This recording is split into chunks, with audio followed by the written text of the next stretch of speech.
This episode is brought to you by St. Poncho. St. Poncho is a collaborative effort by myself and my mother. She hand pours these candles right here in Bosque Farms, New Mexico. You can pick one up in the online shop, and when you do, you're helping to support this show. Thank you very much. Let's get into the show.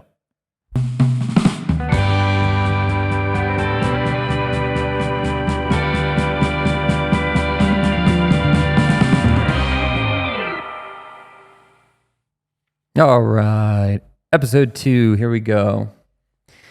I wanted to start these off with show and tell. I think this is kind of fun. It show you some of the things that I really prize and kind of explain why I appreciate them.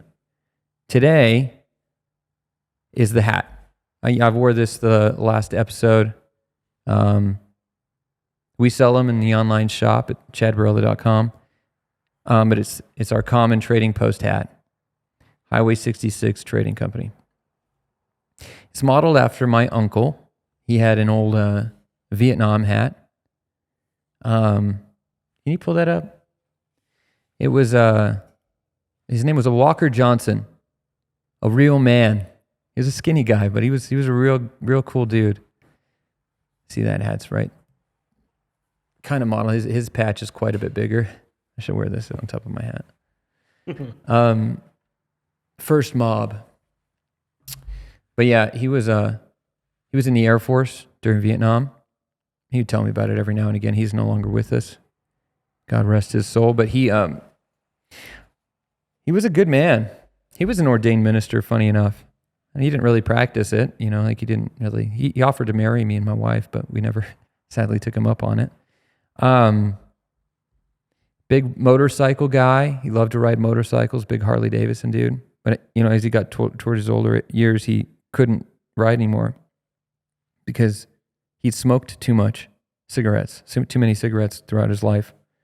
He smoked since he was 12, and he had like 2 collapsed lungs. He used to live here in Albuquerque, but... And how long did he live? I want to say he lived to about 70. And now gluten is taking out all my homies. What do you mean? But cigarettes. These dudes lived like full, long, fulfilling lives. Especially a lot of these Vietnam guys had like Agent Orange, and they lasted a lot longer than it seems like a lot of people. Well, he did have 2 collapsed lungs, and so he couldn't really breathe. I think he was living on oxygen, in his later years, but he couldn't live in Albuquerque because of our high altitude. Oh yeah. So he had to move to El Paso, and so I never really got to see him in his later years too much. Sadly. I should have visited. He always offered to bring me over. It was one of the sad things when I'd heard of his passing. But I have so many good memories of that guy. He was a strong man. In last episode, I kind of talked about rude people. He was rude. He was a very rude man, but he was so charming. He kind of taught me that you can be a rude person and be very charming. It's kind of like it's an oxymoron, but there's like this hyperbole that's humor. It's funny enough, I was listening to a video today. It was called it was on Doublespeak. It was on YouTube. It just recommended to me. But the idea of doublespeak, there's different types of doublespeak, and one of them is to essentially lighten the sound of words when you say something. It was an example they said was Sopranos. I don't know the guy's name. I never watched the show. Tony Soprano is one of those guys. But he was asked, hey, what do you do for a living, by a therapist or something? And he says, I'm a waste management consultant. And he said that was his way about saying, I'm a mobster, but in a nice way. Well, to bring that into the convo here, Walker was he was bold, and he didn't hide his words behind cowardice, finely constructed, nice words, sentences, He was just who he was, and I think that garnered a lot of trust from me, and I think from other people as well. And it was also just funny. I think when you don't play by the society's, nice, polite society's rules, there are a lot of people that can tolerate it, and they find you refreshing. And I found him very, very refreshing. He made a lot of racist jokes, but he had a tender heart, and he was not a racist guy. You know what I mean? Totally. Just the type of people that don't aren't afraid to be themselves. And he was. He was a strong Republican. In fact, one of the last memories I have, we went to Sadie's restaurant here in Albuquerque, and he wore his white MAGA hat. It was no shame in his game at all. It's brave. Oh, yeah. He was a cool guy. Loved rock and roll. His son played guitar, played in rock and roll bands in Germany. I think he said that he smoked cigarettes since he was 12. Isn't that wild? So crazy. Different days. Sincere heart. I remember watching Armageddon with him. He was just sobbing on the couch. I think a lot of people, have a hard time seeing the humanity in rude people. But they're just like us, right?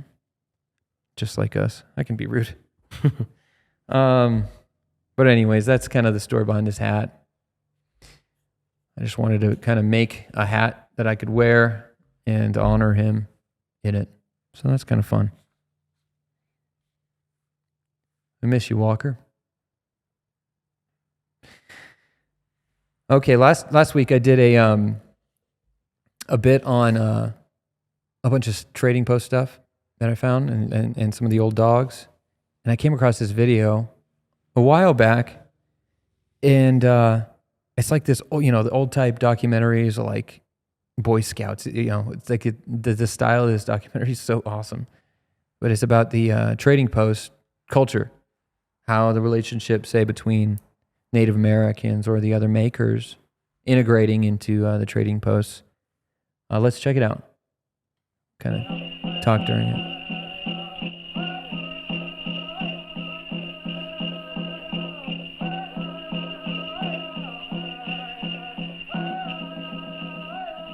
Yeah, I was explaining how really that's pawn shop culture. You talk about old pawn jewelry, and it still happens today. Of hunters and warriors, but now the poorest of the Southwest Indians, the Navajo people live in a barren and rocky reservation of 25,000 square miles. Most of the land is in Arizona and New Mexico. They are still a nomadic people, frequently moving from place to place on the vast reservation, wherever their small herd of sheep and goats will find grazing land and be fairly near one of the scarce water holes or springs. Their herds One of my great uncles, I think it was my great uncle, used to herd sheep and up near the foothills. Really? Generations ago, Whenever yeah. the Navajo decides to settle down for a period of time, he plants a little corn and builds a hogan of heavy pine logs with mud sealing the cracks. I don't know where this is, but set up their looms near the hogan and kind of goes through all these different types of crafts. Like obviously they're weaving right here. The trading post is the Navajo's only The trading post. Here's just like the origin of the trading post. trader, his best friend. Whether he wants to buy staple foods or sell his surplus sheep or get help for a sick member of his family, the trader will take care of his needs. The Navajos often use their silver belts and other jewelry instead of money if they run out of cash. This has been an accepted custom for many years.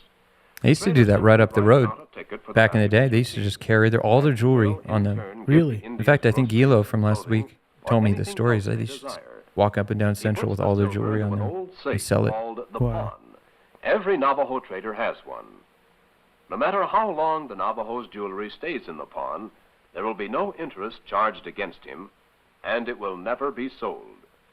Sam B. Gay, a fine silversmith whose father is a medicine man, comes to the trader to buy scrap silver, which he will cast into conchos and bracelets.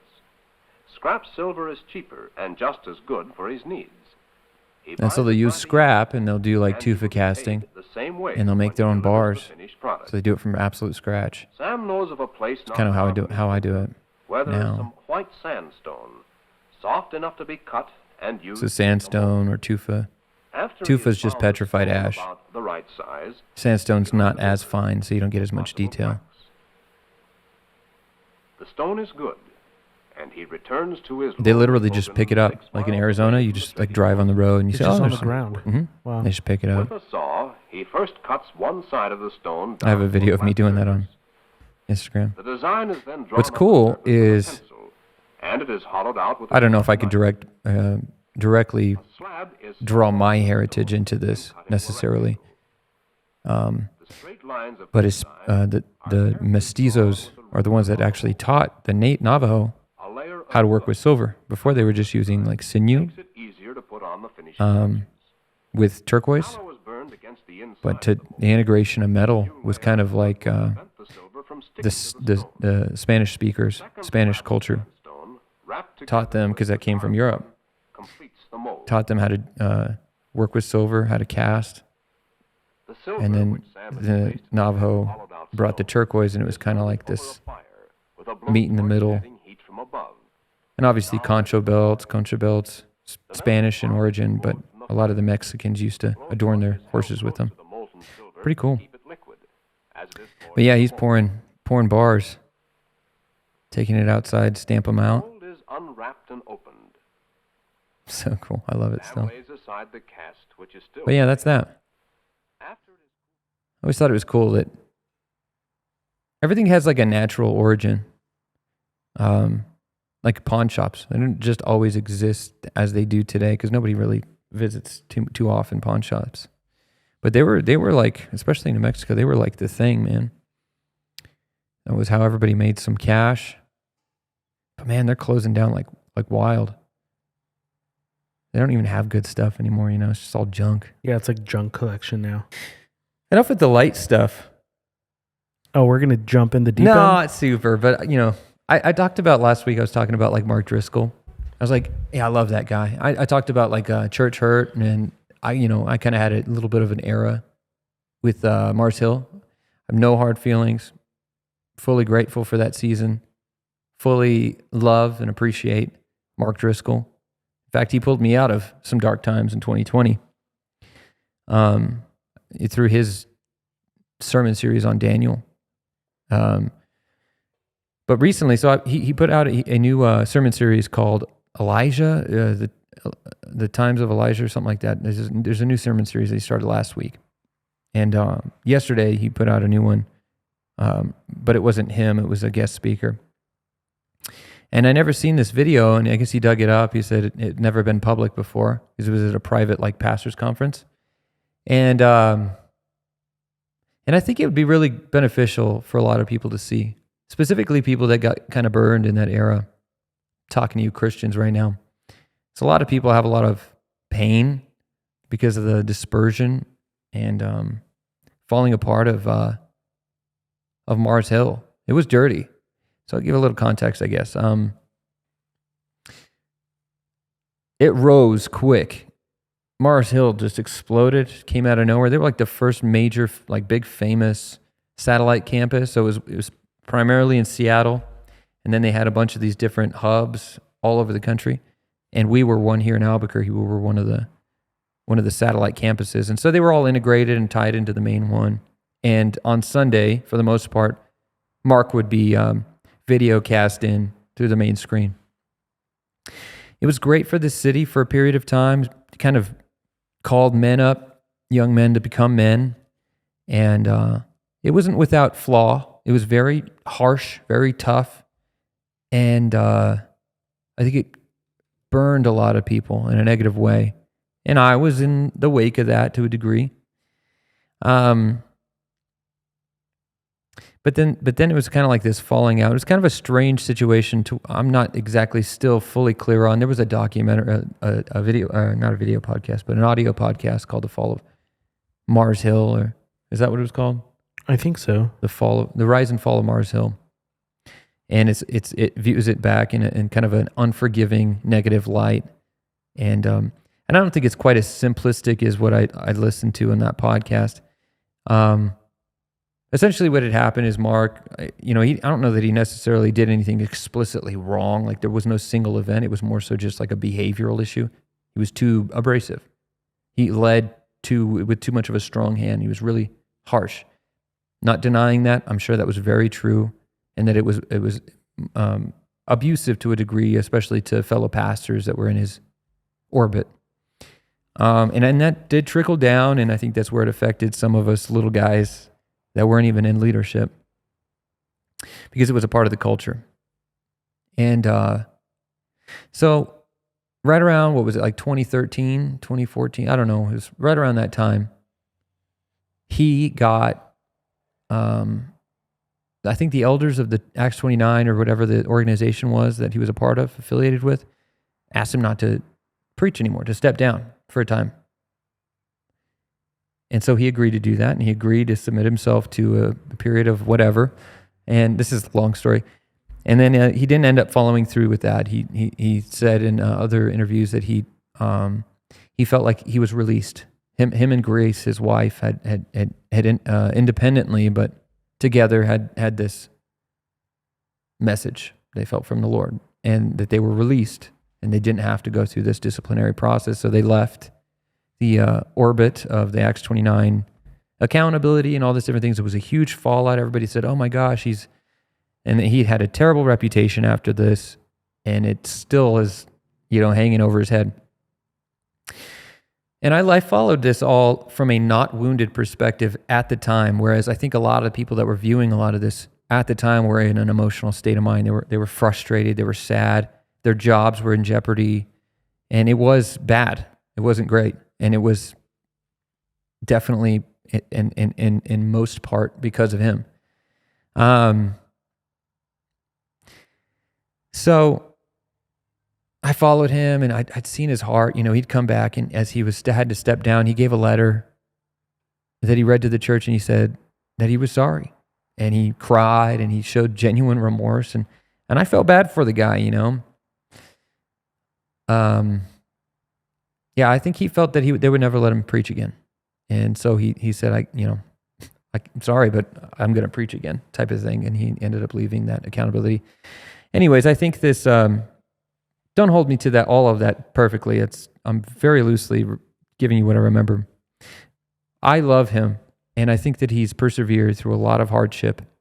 And in this video that I'm going to show you, I saw this Sunday. He posted it on his during that service, last Sunday service.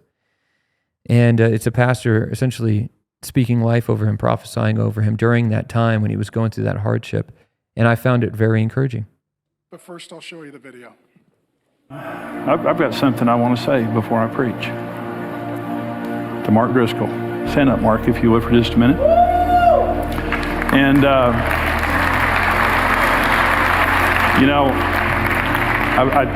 first of all, it was an honor to meet you. I met you before the service for the very first time. But, as I was sitting over there, I heard the Lord speaking something that I want to say to you, and I want to say it publicly. And that is, you led a great movement of young people, and you led them as an older brother, and you'll return as a father, and it'll be a greater movement, Mark.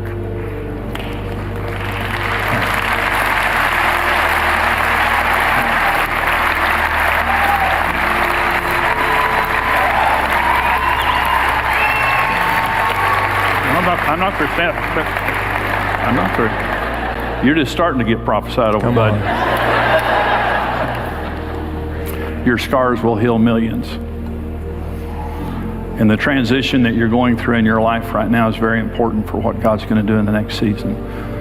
Your latter years will be greater than your former years. Man looks on the outside, Mark, but God looks at the heart. And God sees integrity in your heart, Mark. You have a heart of integrity.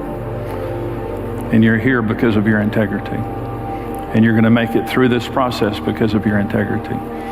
And God wants you to know, and God wants these people to know, that He has a plan for you. He has a future and a hope for you. And His plan for your future is good. God bless you. You keep playing it.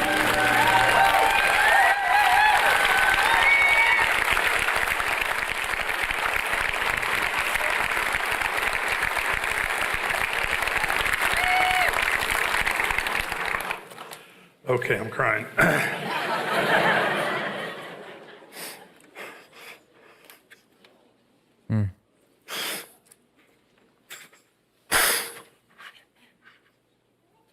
Man, see a grown man cry.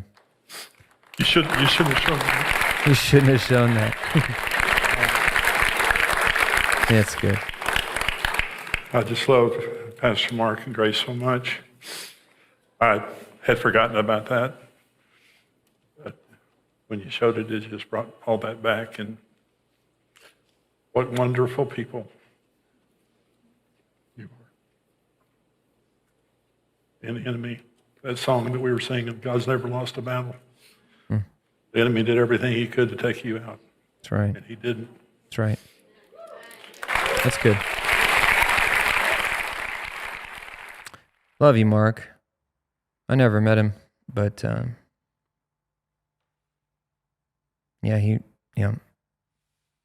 it's crazy because I love what he said. He said his previous movement he led as a big brother, and he'll return as a father. And I think that's really meaningful. And I really hope that a lot of people can come to forgive not just him, but that whole situation. Churches break up and it like really messes with people. It's like children and their parents get divorced. And I'd actually heard Mark preach about that specific example. He's like, and he was torn up about it. He's like, man, it feels like we went through a divorce. And of course, the guy's not perfect. No one is. But man, I could not imagine going through something like that and being as strong as he is. Him and his wife. They pastor Trinity Church.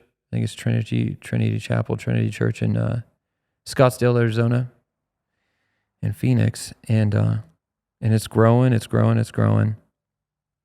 And man, the amount of authority that guy preaches with and conviction.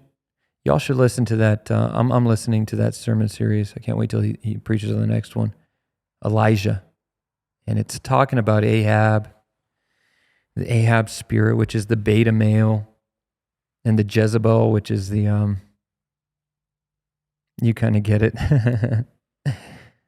All right, so this next story is pretty fun. I got to meet a Bandito. About 6 months ago, we went to Molly's Pub. I think it's called Molly's Pub up in the mountains here in New Mexico, right outside of Albuquerque. And we'd never been there. Me and my wife had always wanted to visit. She lived up there growing up, and then I'd always driving to my uncle's house or driving to her house. And finally, we went. We took our kids, and we went with a bunch of group of friends, and finally just made it a thing. And it was awesome because when we got there was a bunch of, it was a live band. I think it was like around 4 o'clock, and they just were like winding down at 4 o'clock. I was like, what? But it was probably for the best because we got to sit down, have a couple dive beers, and the vibe up there's it's a dive bar. They serve nothing but trashy beer. It's not a nice place. It's kind of like Santa's Pub if you've ever been there in Nashville. It's just really, it's awesome, but it's authentically divey. Well, we learned the hangout place for the Banditos, and I didn't know this, so I was inside grabbing the drinks, and Bree's outside listening to music, kind of finding us a chair, and one of our friends comes inside and said, "Oh my gosh, Bree's sitting down talking to a Bandito," and I was like, "What?" And I was like so excited. I wasn't like weirded out or anything, but so I take our drinks out there and I go sit down, and she's sitting down to this guy, next to this guy, near this, I guess a table, and there was a table of like 4 or 5 Banditos. They had their jackets. They're 3%er. 3%ers. I think it's 3%er. They have all their different patches that kind of identify them. The treasurer. I didn't realize they hold different positions. Yeah, there's like different titles in the hierarchy of the biker club. Yeah, and there is like a respect, and I could observe there was a couple other people that you could tell. Like one guy kind of seemed like a Fed, honestly. he like his jacket was. He wasn't in the Banditos. He was just another guy that wanted to be a part of a biker gang. But his jacket was just so clean, you know. You look at the Banditos jacket, and it's like weathered and tells a story. Yeah. It's dirty. It's got the character from years and years of riding. Their colors are awesome too. They're yellow and red. So anyways, we're chatting, And we got this other guy that's hanging out, trying to like kind of be in his, in his bubble, in his sphere. And you could just tell it was like this weird social dynamic where he's like trying to integrate. I'm like, from the outside looking in, it's like, is this guy trying to like get them in trouble? Is he trying to like get them on something? Or is he trying to be a part of the gang or club? And so, anyway, so we of course we hand our kid over to the leader. As one does. Yeah. Our son had just been born. This was in like mid-July. He was born on the 4th of July.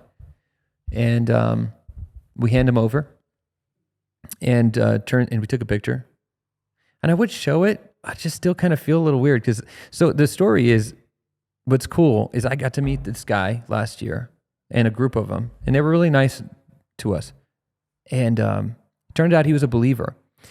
And we had a lot of similar. I mean, I'm not a biker gang guy. I don't know anything about it. I was asking stupid questions actually. He was like, "Oh, you can't ask that." I was making a fool out of myself. Pretty much. There's stuff that's like kind of too far out there to get to know. Or? Just like I just was a total noob, normie person, and I was just asking. It's like asking someone, "Hey, how much money do you make?" Or like, what's your house worth? Or that type of thing. I was asking questions I didn't realize were like socially. They kept close. He was cool about it, but I could tell I was like too curious, probably. Sure.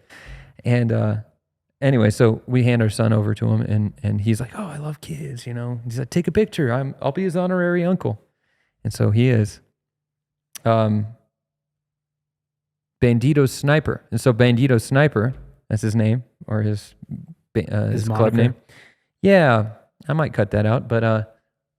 Bandito Sniper, he turns out last 2 weeks ago, came to church, came to Calvary, and he gave his life to the Lord formally. And I got a text from a friend, from Matt.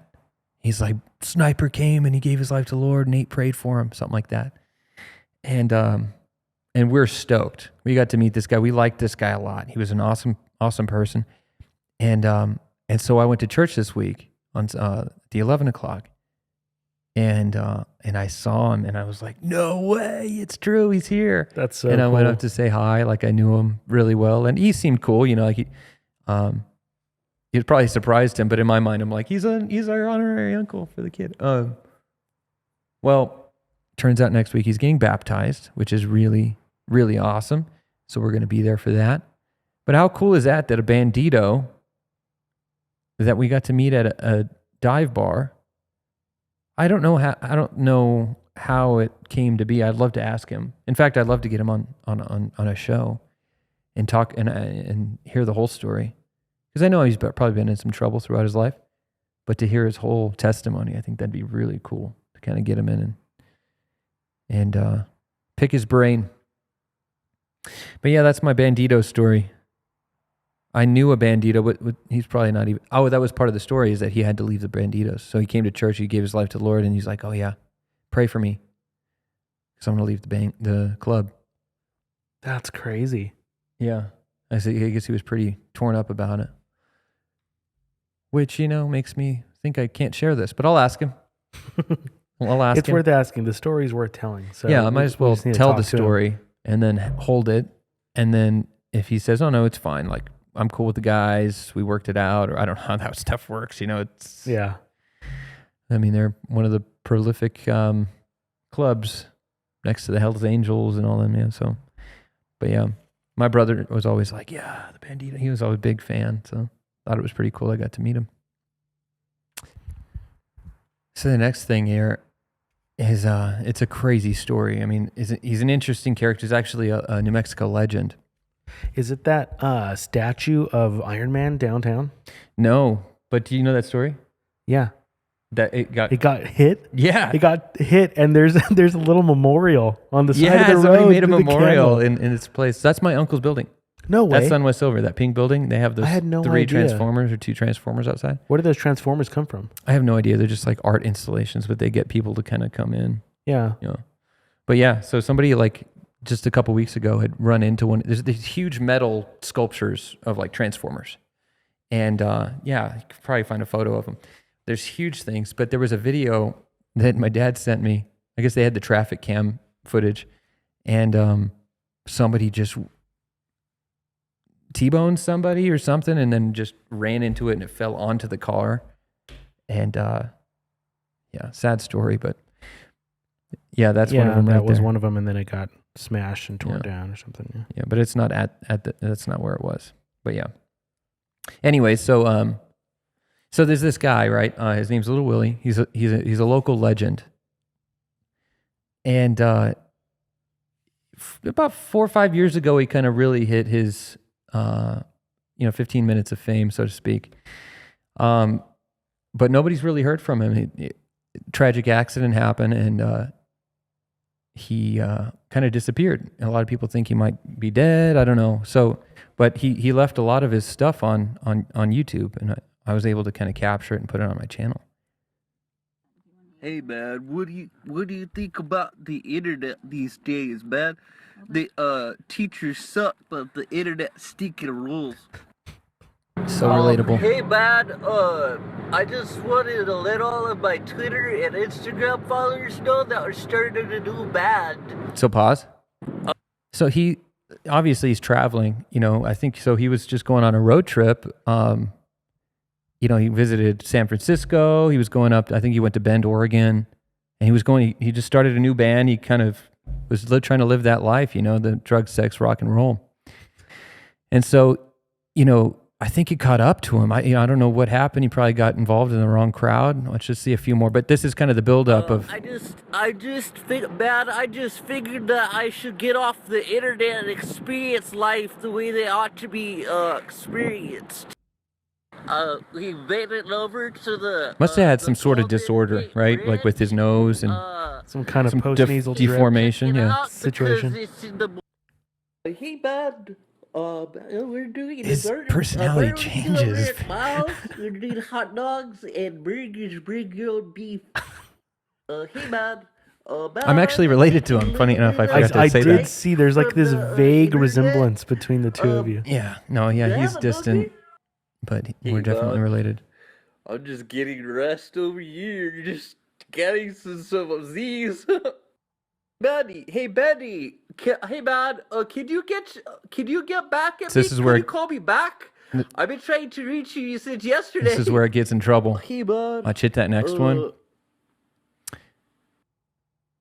Hey man, it's Saturday night. So he got caught up with the wrong guys. I'm going to that's it's a teen thing. Who's with me?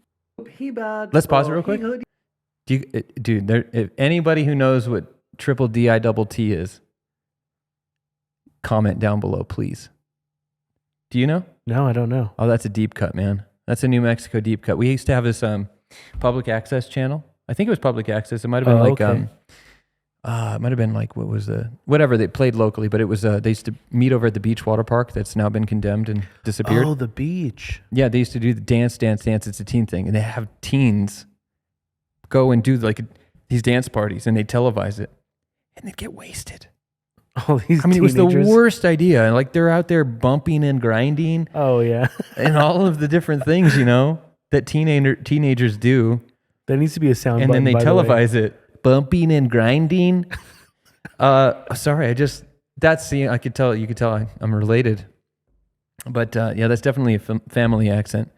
Is this exploring? Is that because he got caught up with the wrong group of guys? Must have owed him some money. I don't know what it was, but yeah, he was up in Bend, Oregon, shooting a video, and then this is the last video. Hey man, I don't know what happened, but I just woke up and it is in the desert. I woke up in the desert sand.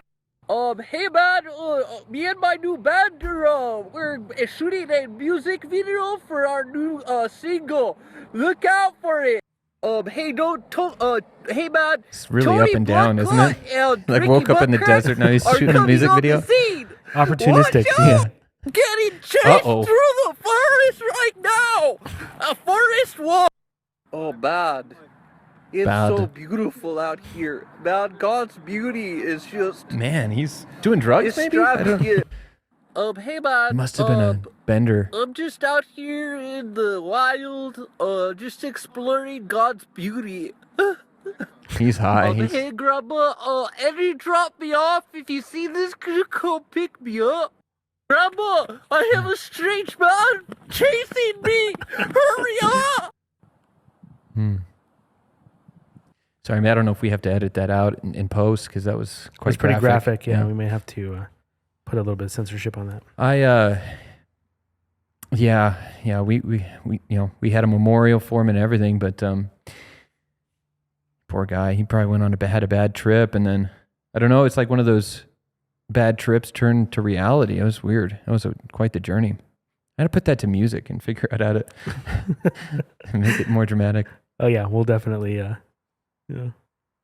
If anyone knows how to get that Snapchat filter, let me know, and we'll bring back Little Willy. But that's that. And that's pretty much the show. Thank you for listening. Like, subscribe, give us a review or rating or whatever you do.